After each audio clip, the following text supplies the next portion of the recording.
Welcome back. As I introduced myself earlier, my name is Yu Xiao. I'm associate professor in the Tulane School of Urban Studies and Planning at Portland State University. And I really want to welcome you to this documentary screening of The Human Harvest.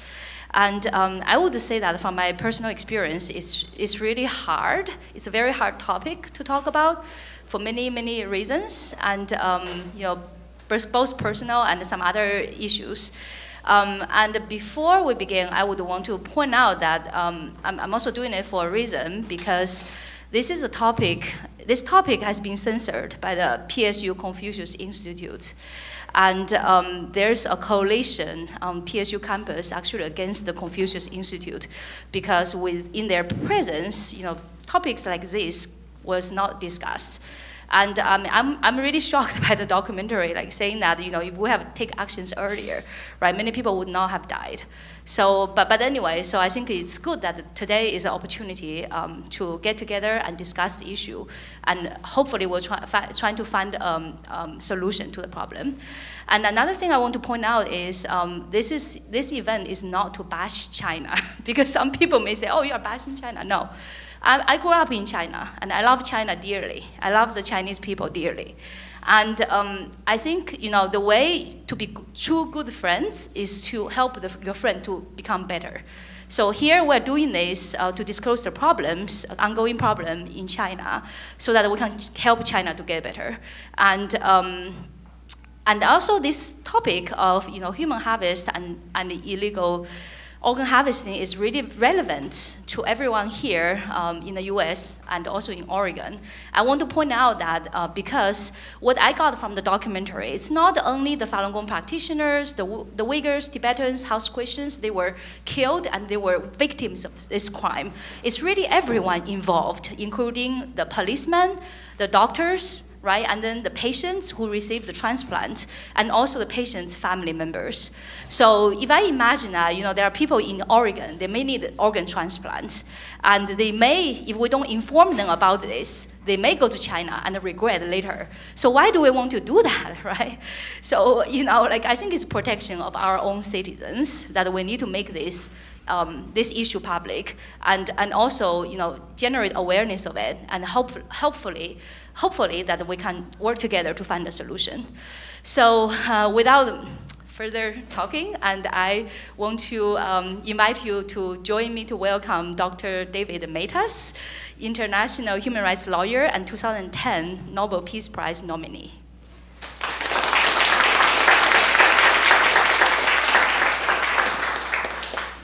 Okay, thanks for inviting me. I'm happy to answer questions afterwards about the whole issue of organ transplant abuse in China. You saw a lot of the evidence on which our conclusions were based in the film, and in some ways it's easier to see what's going on through the film than I could tell you just by talking about it, or you could find out by reading what I wrote, which is lengthy. But the film, I believe, kind of encapsulates the situation.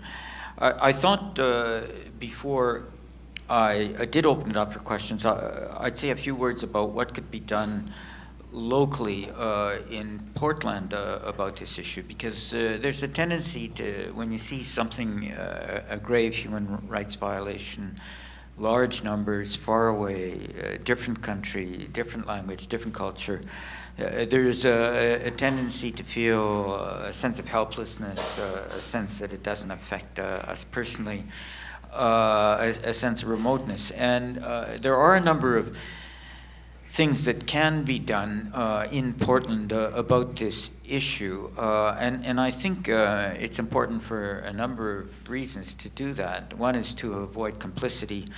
A second is to respect the universality of human rights. When there are victims of human rights violations, and when we see crimes against humanity, those crimes are crimes not just against the immediate victims, but crimes against all of us. And we're all losers from the loss of these lives. So that's a reason as well. And also, human rights violations spread. The the killing of innocents for their organs didn't start with Falun Gong, hasn't ended with Falun Gong, and we can't wait until somebody comes to kill us for their organs. If we want to stop the abuse, we have to stop it while we still can. So let me talk a bit about what Portland can do. Certainly the Confucius Institute, which we just heard about, is one thing that can be done. I was involved in the Confucius Institutes in Canada. The Confucius Institutes are hired, the teachers are hired, well, everybody in the system is hired in China by a centralized organizational agency called Hanban in Beijing. And they have a policy of not hiring Falun Gong. There was a Falun Gong practitioner who didn't disclose she was Falun Gong. She was hired, she came to Canada for the Confucius Institute, worked at McMaster University in Hamilton. And then after she was there, she disclosed she was Falun Gong and was confronted with a hostile environment in the Confucius Institute because of the fact that she was Falun Gong, complained to the Ontario Human Rights Tribunal about this discriminatory hiring practice, complained against McMaster University, and I represented her. I was the lawyer. The case went to attempted negotiated settlement through arbitration before it went to hearing, and originally the position of the university was that this happened in China, it didn't concern them, they didn't even know about it. I took the position that it was happening in McMaster and Hamilton, and they could easily have known about it because at the time on the website of Hanban they said in English they didn't hire Falun Gong. And at that point, the university basically decided not to contest the complaint of Sonia Zhao, and they didn't terminate the contract with the Confucius Institute then and there, but when it expired, they didn't renew it. And they issued a statement opposed to discrimination, and that ended that incident. There was a film, a Canadian film by Doris Liu, made about that incident, and another one with the Toronto School Board, which was much more dramatic because they did contest, called In the Name of Confucius. And you could see in this film that they have been a problem. They were mentioned, this problem of cancellations, and that happened to me. It's happened to me periodically. It happened to me in the United States, not here, thankfully, but it's happened to me in San Francisco State University. It also happened to me just recently in Melbourne, the University of Victoria, where something was booked and then it was canceled at the last minute. They said there was an overbooking, but we sent somebody down at the time when the event was supposed to take place, and not only was the room we booked empty, all the rooms were empty. So it was obviously not the result of overbooking. The Confucius Institutes today, they don't say, they've taken down from their website the statement that they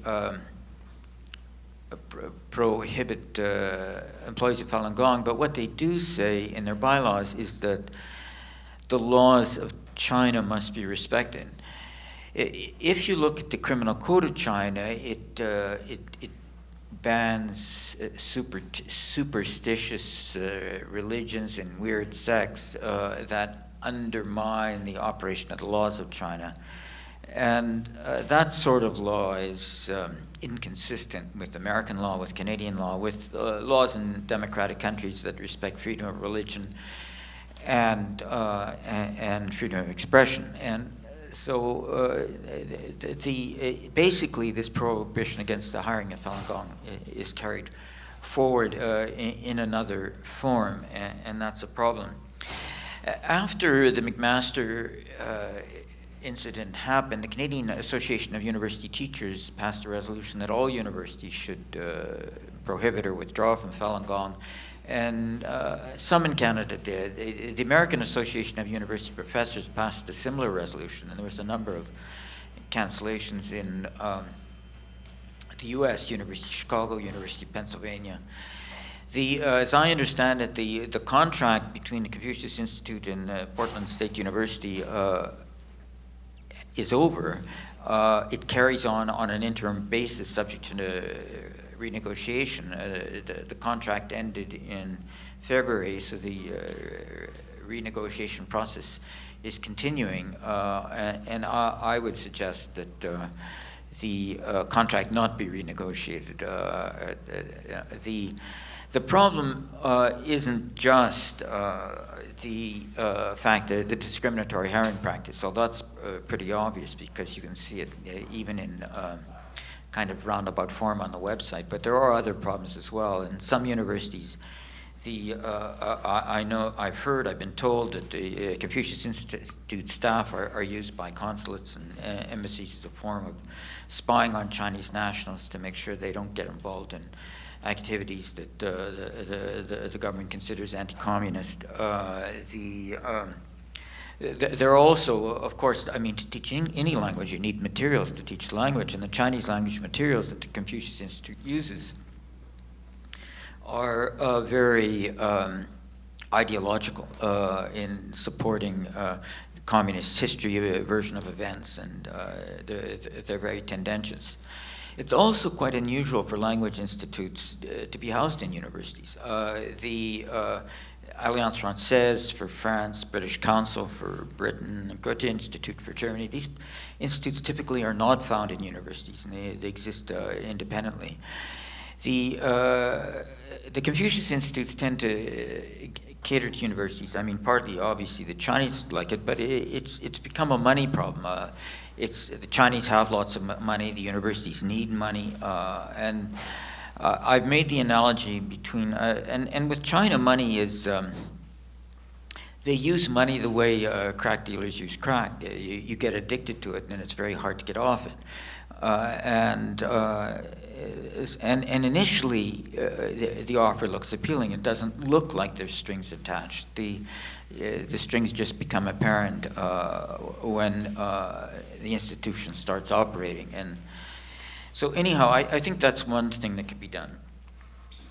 Another thing has to do with the bodies exhibits. There have been bodies exhibits in Portland. I think the most recent one was in 2011. These are plastinated bodies that are put on commercial display. The whole business of plastination is quite public. There are factories in China, and particularly in Dalian, a city in Liaoning province, that produce these plastinated bodies. I mean, you can see, they're on the website in English, websites selling these plastinated body parts. I mean, you can just go there to the website, pay your money, order one, and they'll ship you plastinated bodies or parts. And entrepreneurs of various sorts, different companies, make these, buy these bodies and then form touring shows showing these bodies. And they have been profitable businesses, which is, of course, why they happen. Now, the bodies that come from China are mostly, they come from police stations. As far as I and other researchers are concerned, they're similar evidence to the killing of innocents for their organs, similar sources, similar stories. The Chinese law is, well, very odd in this respect, in the sense that you do not need the consent of the organ source for organ sourcing, and you do not need the source of a plastinated, well, you do not need the consent of a plastinated body for plastination. The law says you're supposed to, this is a 1980s law, 1984, you're supposed to get consent from the family if you can find the family. But if you can't find the family and the bodies are unclaimed, you can use the body without the consent of anybody. Now, when you're dealing with practitioners of Falun Gong, many of them, when they were arrested, they didn't self-identify. because those that did self-identify would be returned to their home environment, and their whole environment would be victimized for not turning them in, for not stopping them from practice Falun Gong. It would be their families, their friends, their neighbors, their employers, their fellow employees. I mean, instead of just the one practitioner being victimized, the whole surrounding environment would be victimized. So there was a tendency for them, once they found that out, not to say who they were to the authorities. The result of that was, though, of course, they didn't realize about the problem of organ harvesting, so they became a very vulnerable population. The jailers didn't know who they were, and their families didn't know where they were. And so, of course, they were unclaimed bodies, and so it was very easy to. I mean, it was a distortion to say that they were unclaimed because just unclaimed bodies because they were being killed for organs. But anyhow, it became an easy distortion for the system to make, and so that became a problem for the system, and the system fed not only into organ harvesting, but also to this plastination business. Now, different countries and cities have dealt with this plastination problem in different ways, but I think a good example for Portland is Seattle, because Seattle passed an ordinance about the bodies exhibits, basically saying they couldn't be shown in Seattle unless there was consent either from the source before death or the family after death. And it was a verifiable consent, and it was displayed consent. And that sort of law has been enacted in a number of different jurisdictions. And I think that is something that Portland could do, which I think would help the situation. A third initiative that might be worthwhile doing is dealing with the issue of proclamations. Now, there was a proclamation by the state of Oregon in 2003 calling, there was a display in the capital, Salem, and there was a Falun Dafa Day, and the governor had a state proclamation celebrating Falun Dafa Day. But that generated pushback. So I've been told from the Chinese consulate in San Francisco, who came and complained, and it's never happened again.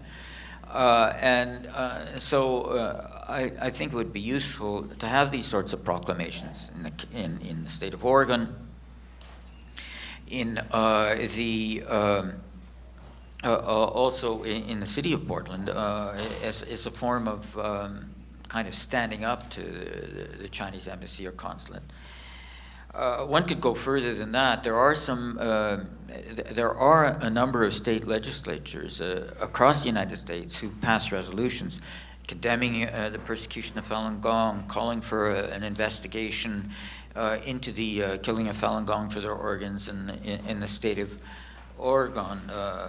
Its Congress could easily pass such a resolution. There's the issue of Shenyang dance. The Shenyang dance, it's a form of classical Chinese dance. It's basically done through the volunteer Falun Gong community, and it has mostly it just shows a modernized version of ancient times, but it has some components that also through dance and music pictorialize the persecution of Falun Gong and the killing of Falun Gong for their organs. And the Chinese consulate and embassy has been hostile to that. And there have been some performances in Portland, in Eugene. In Eugene, they basically stopped, again, because there was concern and protest from the Chinese consulate, and Eugene sort of backed down as a result of it. And I think that, again, it's worthwhile dealing with that problem so you don't get that sort of confrontation. A final point I'll mention is the whole issue of the extent of transplant abuse and transplant tourism into China from the United States. Most transplant tourism into China today comes from Japan, Korea, and the Middle East. Not that much from the U.S. In the U.S., there's fairly widespread awareness of the problem. There's fairly good patient-doctor counseling, but it's very difficult to get hold of the nature of the problem. Part of the reason for that is the fact that there isn't really legislation to deal with the problem.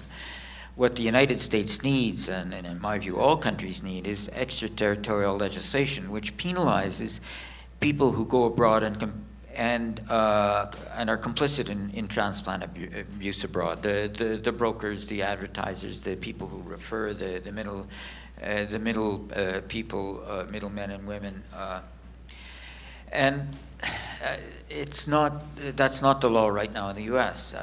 If you kill someone in the U.S. for the organs, that's a crime and you'll be prosecuted. If you go abroad and participate in the killing of someone in China for their organs, you won't be prosecuted in China and you won't be prosecuted in the U.S. And I mean, that's one of the reasons that this crime has occurred. It's been a crime without a penalty or a punishment. And that needs to change. I don't know, because I'm a Canadian lawyer, not an American lawyer, I don't know if Oregon can do it. My guess is that it probably has to be done through the U.S. Congress, but it's certainly something that needs to be done. But another thing that needs to be done is we need to get an awareness of the extent of the problem. How many people go from Oregon to China for transplants who have gone? That's a fact I don't know. It's not a fact that I suspect anybody in this room knows, but it's a knowable fact. Because people who need transplants and get transplants afterwards have to remain in contact with the health system in the country from which they come because they need anti-rejection drugs afterwards. They can't just get a transplant and everything's fine.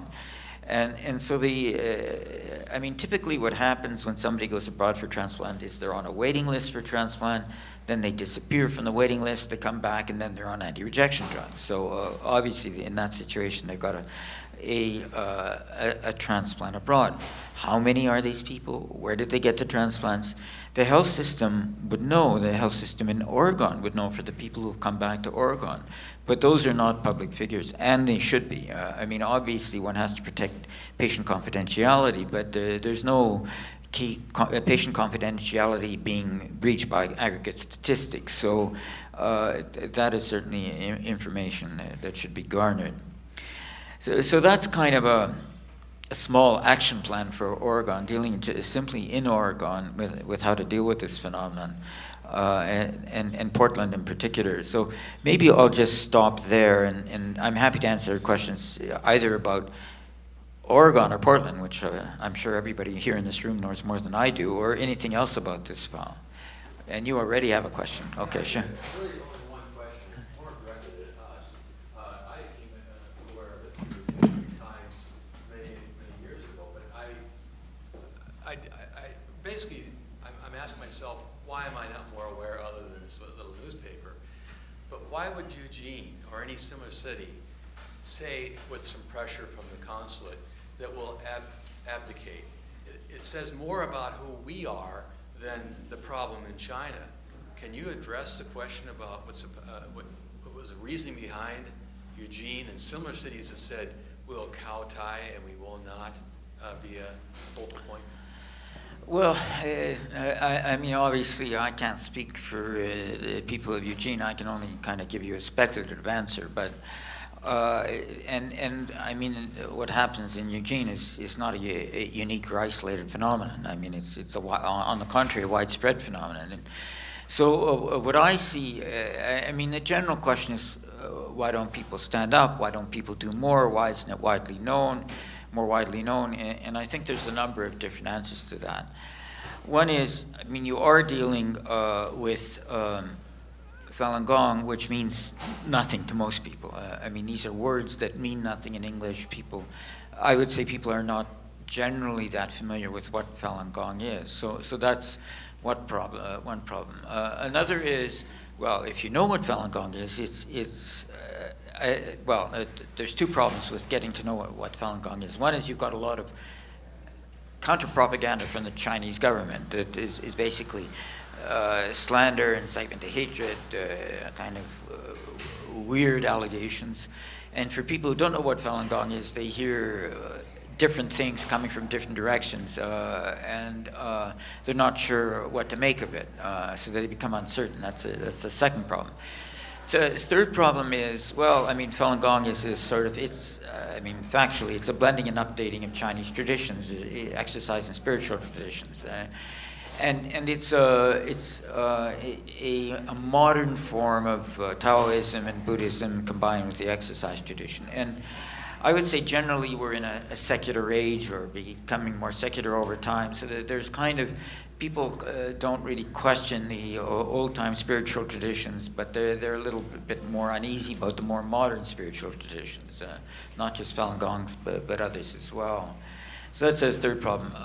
You've also got the fact that China is big, it's powerful, it's wealthy, it's strategically significant. People don't like to get into a fuss. I mean, some people are just generally non-confrontational. I mean, as soon as they see controversy, they'll walk away from it, unless they have to get involved in it. And also, with China, I mean, in some cases it's money, in some cases it's the prospect of political advantage or whatever. Some people have kind of a self-interest in avoiding the controversy. Yet another problem is, this is a long story to tell. I mean, I think the movie tells it very well, and Epoch Times is fine, but if you really want to get down to going through all the detail and satisfying yourself what's going on, it's a time-consuming process.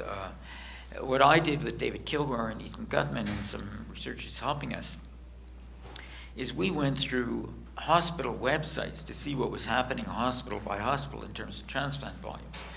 And we didn't just look at their websites in terms of what they were saying. We looked at the media reports, we looked at the newsletters, we looked at the bed counts, we looked at the staff counts, we looked at, we cross-checked the data every which way we could.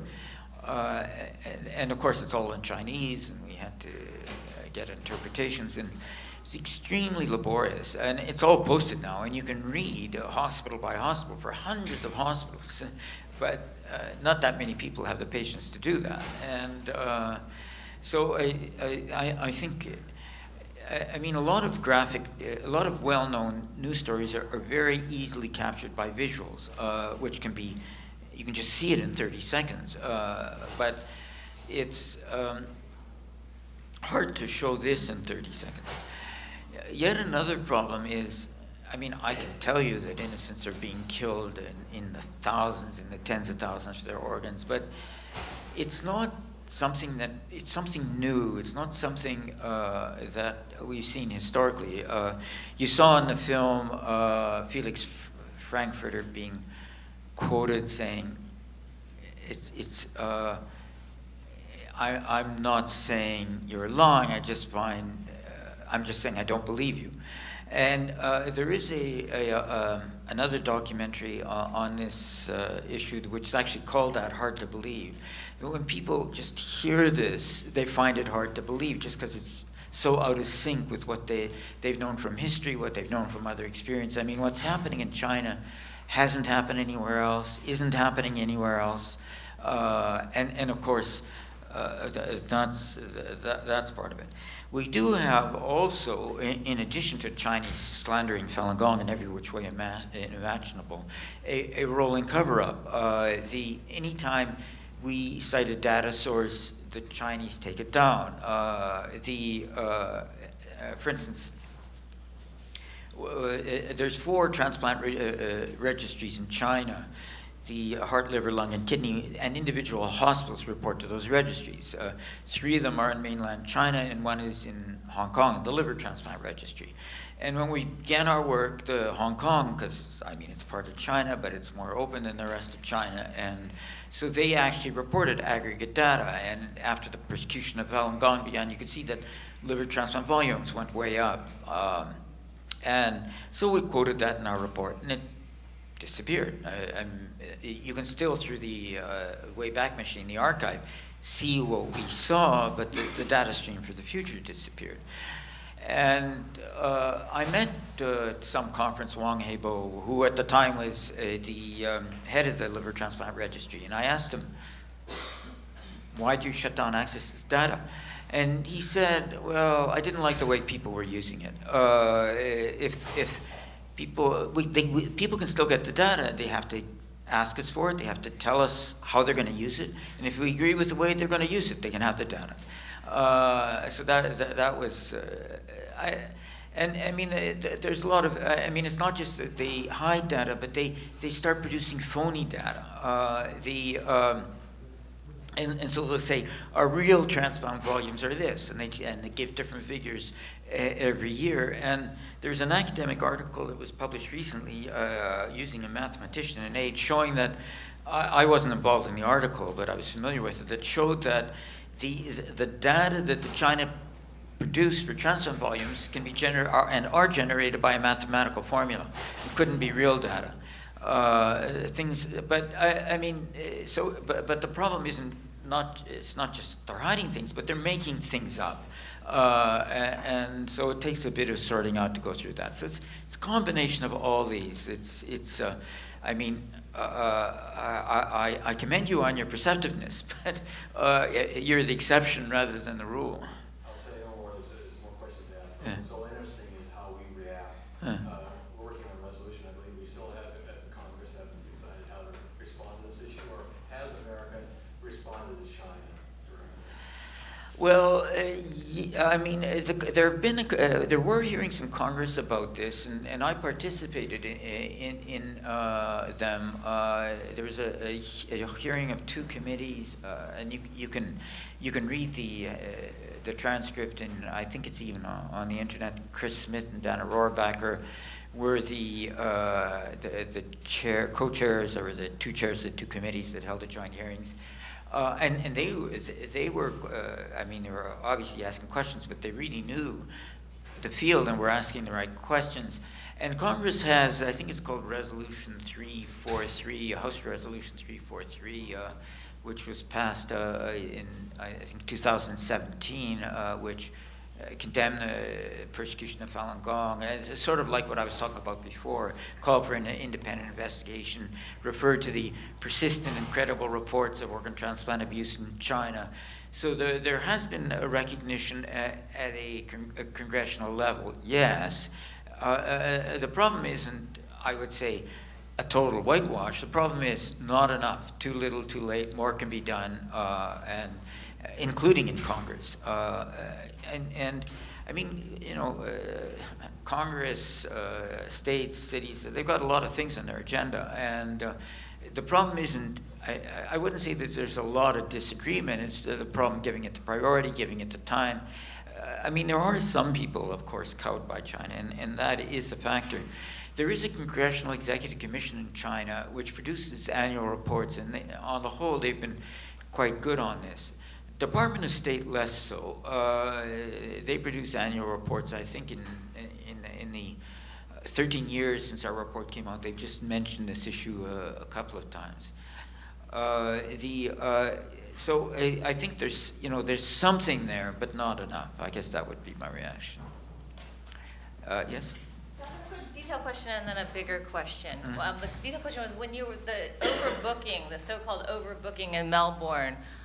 Was that wasn't a Confucius Institute you were going to speak at, or was it?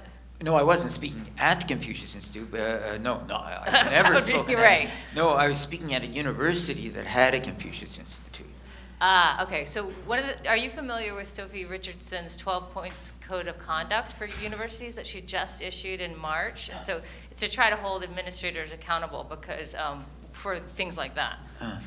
But anyway, so my bigger question, or my other question rather, is I couldn't help but think of what's going on in Xinjiang when I hear about blood tests with no apparent concern really for the health of the person who's being tested.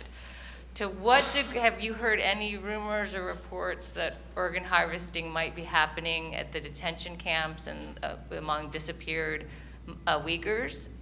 Yes.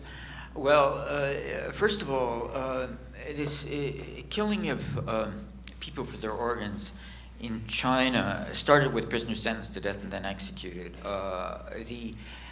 China didn't even start an organ donation system to 2010, but they were sourcing organs for transplants long before that. And they were virtually all prisoners until 2010. And now they call it a donation system, but in reality it's a purchase and sale system. They're buying organs from family members of people, of some accident victims, and giving them large amounts of money. But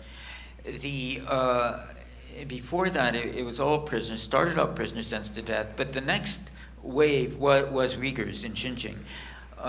But at that time, this was in the 90s, but at that time, there was no national organ distribution system, so that the organs harvested from Uyghurs in Xinjiang could only be used in Xinjiang.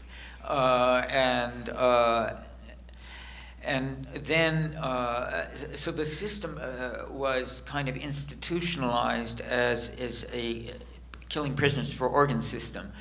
And you heard from the film that we had investigators calling into hospitals, asking the hospitals if they had organs of Falun Gong for sale on the basis, pretending to be relatives of patients on the basis that the Falun Gong's an exercise regime and they're healthy and their organs would be healthy. Many of the callers, when they called the hospital, said, if you want to find data out, call the courts. An odd referral. But the reason that happened was because the system started off as killing prisoners sentenced to death and then executed. And the courts would know about the executions, the date of execution. So the courts became the initial organ distribution system, locally anyways. And it just carried on when they started killing other prisoners. So then we had this massive influx of Falun Gong and the mass killing of Falun Gong for their organs, starting in the early 2000s. But now, it's 2019, that's like 18 years later after this mass killing of Falun Gong. And when Falun Gong was first repressed, it was never legally banned, but it was just kind of repressed by party decision. There was a lot of protests. The Falun Gong practitioners said the party must have made some mistake because, I mean, after all, it's sort of like India banning yoga. I mean, why would they do that? It seems pointless, like they made a mistake, that they got something wrong, that they misunderstood what Falun Gong really was. So people would go to Beijing with these signs, Falun Gong is good, indicating that they'd made a mistake. And a lot of these people, as I was indicated, got arrested, were returned home, and then re-demonstrated, wouldn't self-identify. But eventually these demonstrations petered out. And the mass arrests of Falun Gong, which was happening in the early 2000s, stopped because there just weren't the mass demonstrations. I mean, they continued to arrest Falun Gong practitioners if they found out about them, but people started, either they stopped practicing or they're practicing in secret, so the volume of arrests decreased. But the volume of killings for their organs continued. So what you ended up with, it was a depletion of the volume of Falun Gong available for organ sourcing.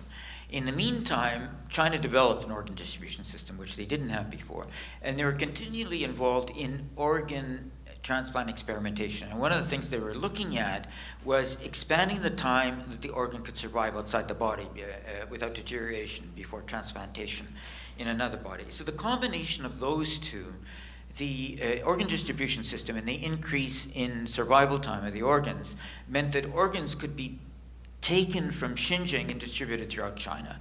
And that's what's been happening. And with the mass arrest of the Uyghurs now, what you have is the organ depletion of Falun Gong being compensated for by the organ increase from Uyghurs. there's even, I mean, there's not much in the way of visuals going on with this phenomenon, but one striking visual which I've seen is a picture of the floor of the Kashgar airport in Xinjiang province.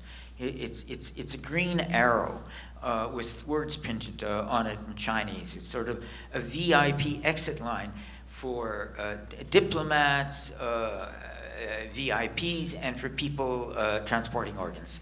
That's what it says on the sign. And Kashgar is a major area for detention of Uyghurs.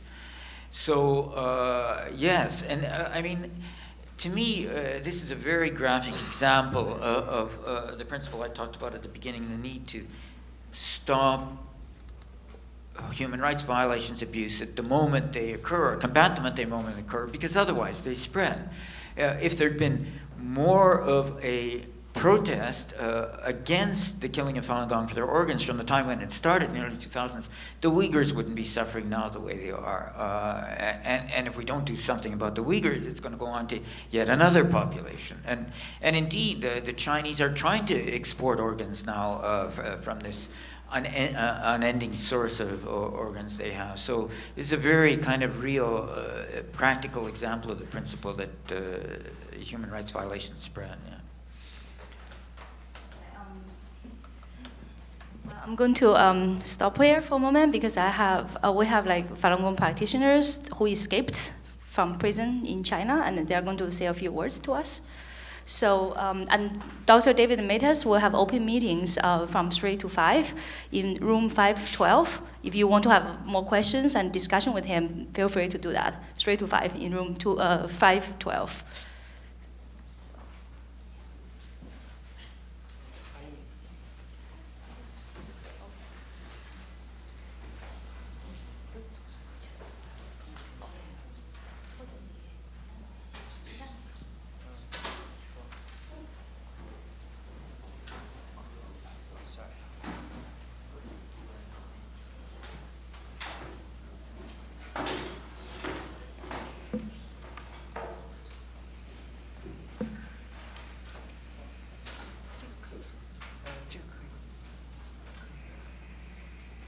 大家好，我是 Hello.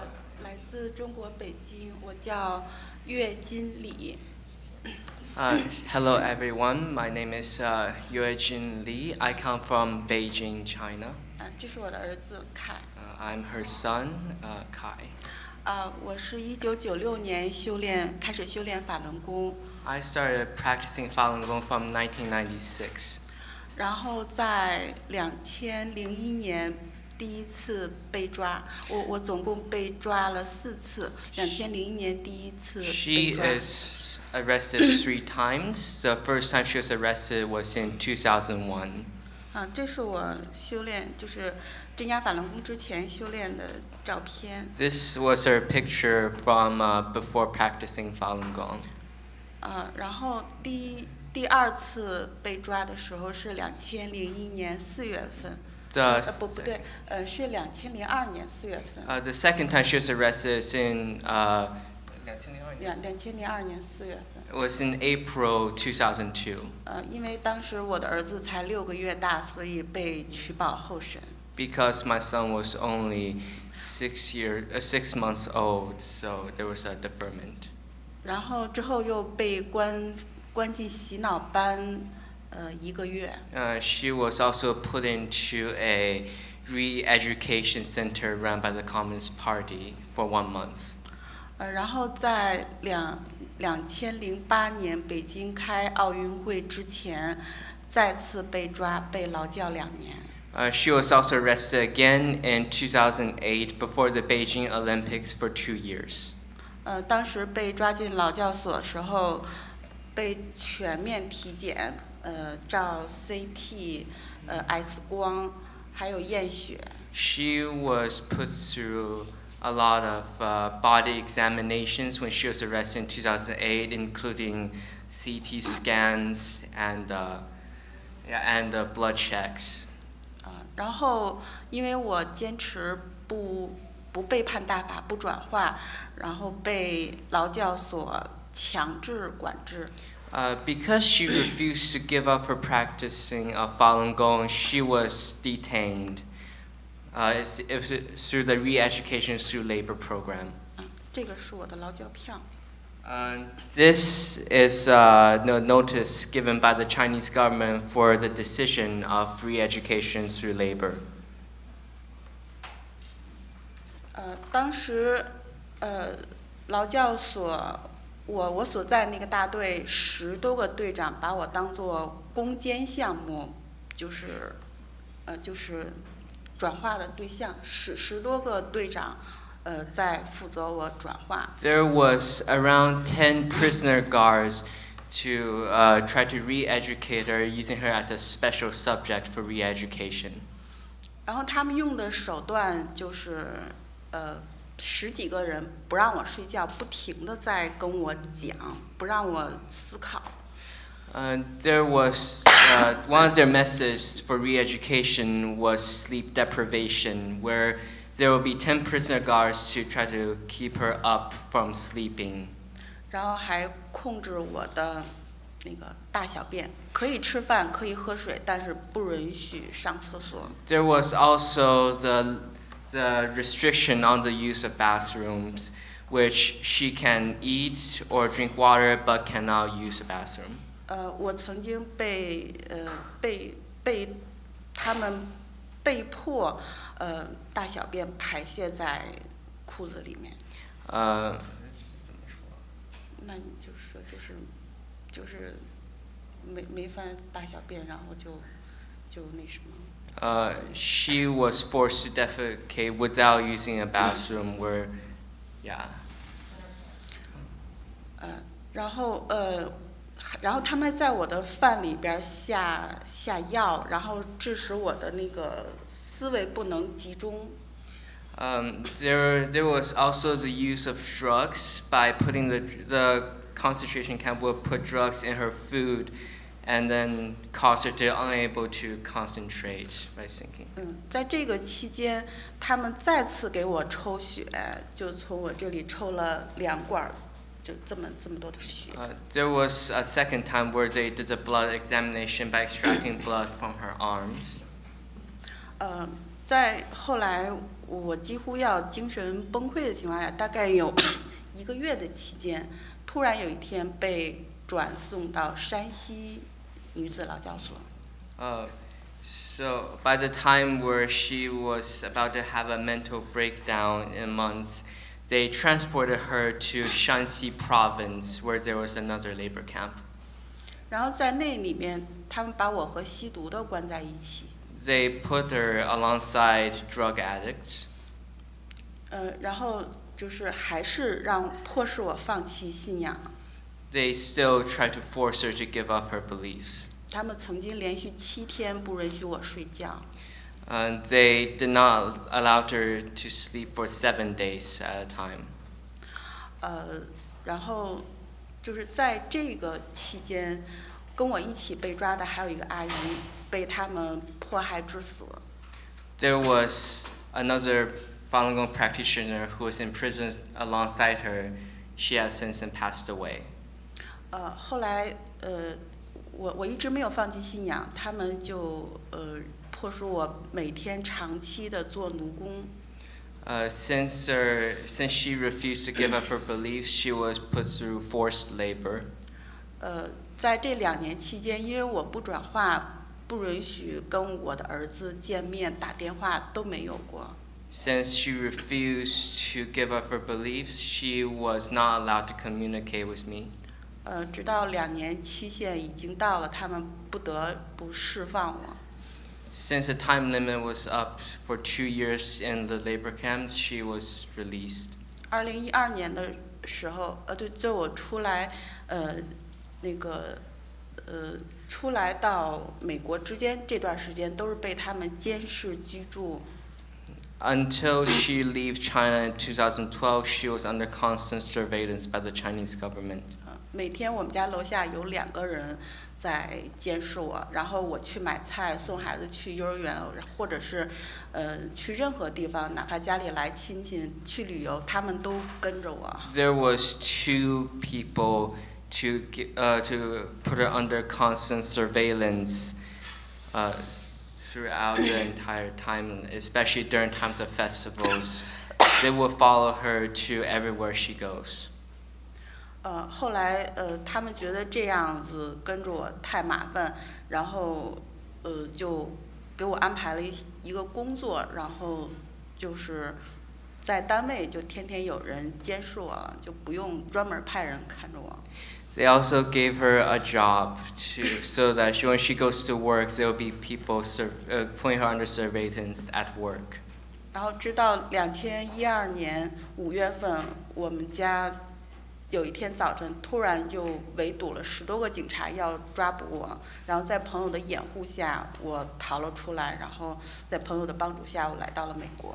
Until in 2012, around May, there was around 10 police to try to arrest her again, and she finally decided to leave China with the help of her friend. 即使我来到美国，他们对我的迫害仍然没有停止。在今年这个月的5月19号，因为我和我的家人通过微信，我给他们播放法轮大法日的活动录像，结果我们的微信通讯工具全部瘫痪。他给我的理由是我传播恶意信息。So even though since she has left China, the persecution against her have not ceased. In May this year, when she was communicating via video with her family in China, when she's trying to show her family videos of the Falun Dafa Day in May 10th, her WeChat was terminated, and the reason given was spreading information with malintent. 像我所经历这些，只是国内法轮功受迫害的冰山一角，还有比我受迫害更严重的同修，他们没有出来，在中国大陆还是受到这样比这严重的多得多的迫害。希望善良人都来关注这样的事情，制止这样的邪恶迫害发生。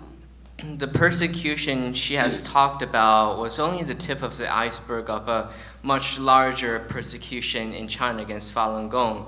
There are people who have endured persecution hundreds of times more severe, and she wishes that any good-hearted people could attempt to help them. 谢谢。Thank you.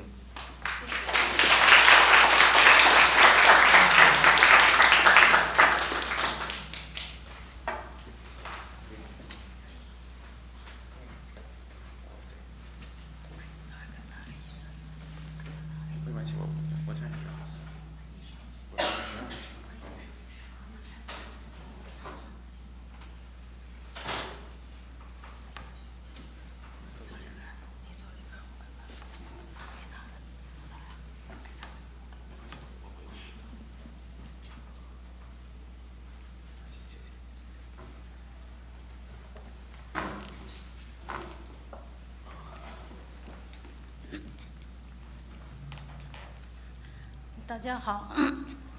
Hello, everyone. 我们俩是姐妹俩，那个。So we are sisters. 她叫文，我叫燕。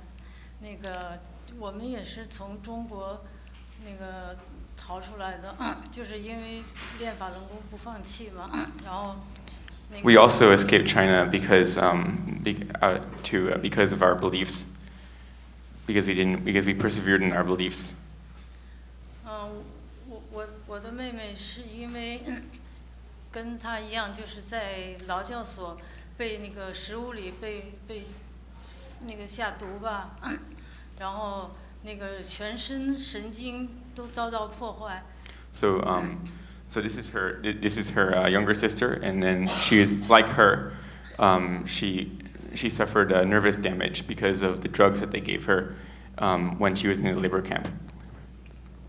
她就是在很短的时间内就被，就是很健康很好的一个人，就变成那个就是自己不能支配自己的行动，那个就全身神经被破坏以后，他那个听力、视力严重受损，他现在就是听不清、看不清，就是生活都不就是不能够，完全独立吧。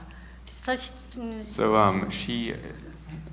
like before she was in the labor camp, she was very healthy and everything was, and she was very healthy and could do a lot of stuff. But then after that, she lost her sense of hearing, or her sense of hearing was greatly diminished, and so was her eyesight. And then so when she came out of the labor camp, she was pretty much paralyzed. 然后我跟我的先生和他在同修的帮助下，就是辗转来到美国，得到联合国难民署的救助。So after getting out of the labor camp, this was also around the time of the Olympics that she was the Beijing Olympics that she was arrested, and then she was released 2 years later. After getting out of the labor camp, with the help of other Falun Gong practitioners and her family and her husband, her older sister's husband, they were able to escape China, and then apply for refugee status with the United Nations. 像刚才那个片子演的那个活摘器官这个事情，真的是难以置信。就是最开始连我们法轮功学员都不能相信有这么多人数的，就是因为要移植器官杀掉那么多人。Even for us practitioners, it was hard to believe at first when we first heard that there was widespread organ harvesting going on, like the organ harvesting that you just saw in the film. 但真的这个事情虽然难以置信，但真的确实是真实发生在我们身边。比如我的先生和我的妹妹，他们在劳教所里面都是定期被抽血的。被体检，被抽血。It's hard to believe, but it really happened. It's really happening. Like her younger sister and her husband. When they were in prison, when they were in the labor camp, they would be tested for their blood every at set intervals.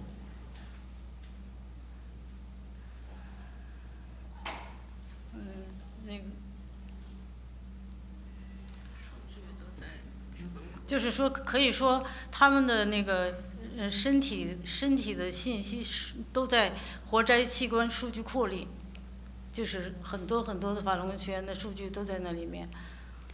The data, the medical data, the physical data of many Falun Gong practitioners is all in their databases, like the Chinese government, Chinese hospitals. 然后在劳教所里面，受到的迫害就是非人性的，真的是就是反人性的，它是利用你生理需求，就是剥夺你生命基本需求的那种办法，逼迫你放弃你的信仰。比如就刚才讲的，不让就是人基本的生理需求，吃喝拉撒睡，他不给吃饱。我的妹妹在劳教所里只给一顿饭，只给半个小馒头。然后那个很少一点汤菜，然后 they use all kind they use your physical needs, like they use the limits of your physical body in the labor camps to pressure you to give up your faith, your belief. They for just like the persecution that she suffered. They will, like for her younger sister, she was only given a very small amount of food. Like a really tiny piece of steamed bread for her meal. 然后她的体重一下子掉了很多，就是当时就是瘦的皮包骨，那个出狱的时候，这个人整个就是脱形了。She was completely emaciated. She lost a lot of weight.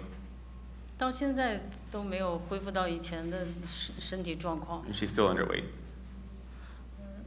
然后就是不许睡觉啊，他也是睡得很少，就是12点以后才让睡吧，3、4点钟就给你叫起来。我家先生也是用强光对着你的眼睛，长期就整天这么照着你，不许闭眼睛，闭眼睛就会挨打。And kind of like kind of also with sleep, like with food, they would give her only a very small amount of food, but with sleep, they would only let her sleep maybe like an hour or two a day, like from maybe 12 in the morning, from 12 a.m. to like 2 or 3 in the morning, and then for her husband, they would shine really bright lights at him and just make it impossible to sleep. 然后。反正剥夺我们的一切权利吧，剥夺信仰权利，剥夺我们跟家人团聚的权利。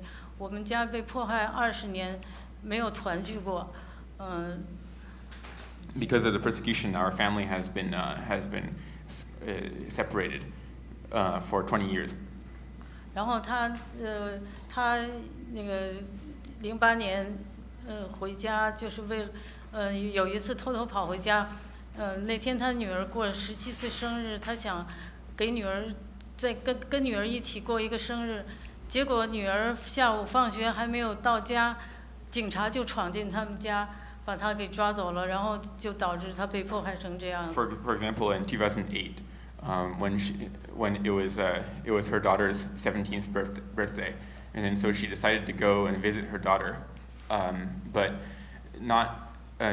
but her daughter hadn't even finished school. It was around 3 o'clock in the afternoon that she went home.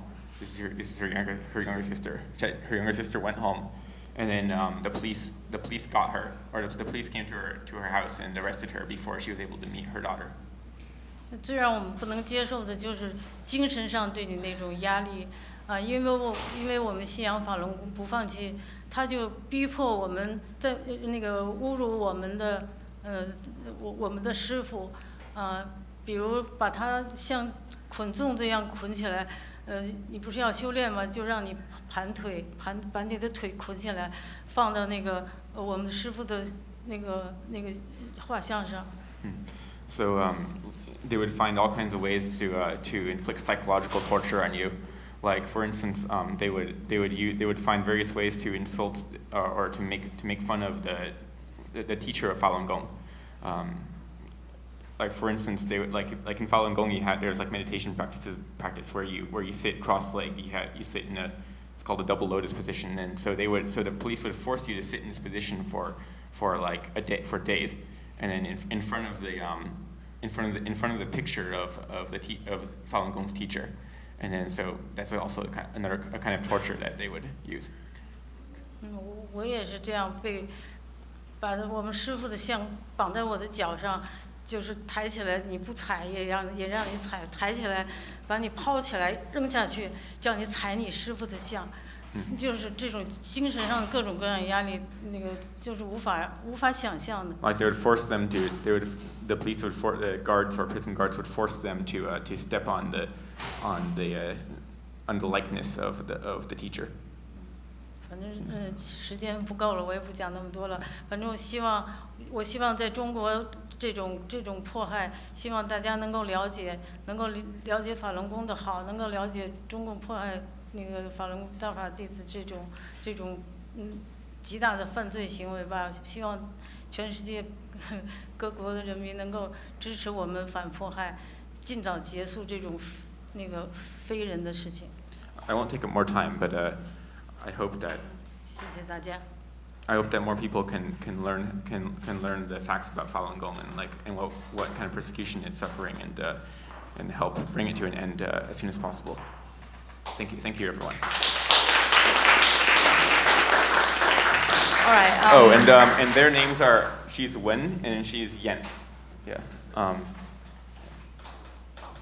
Thank you.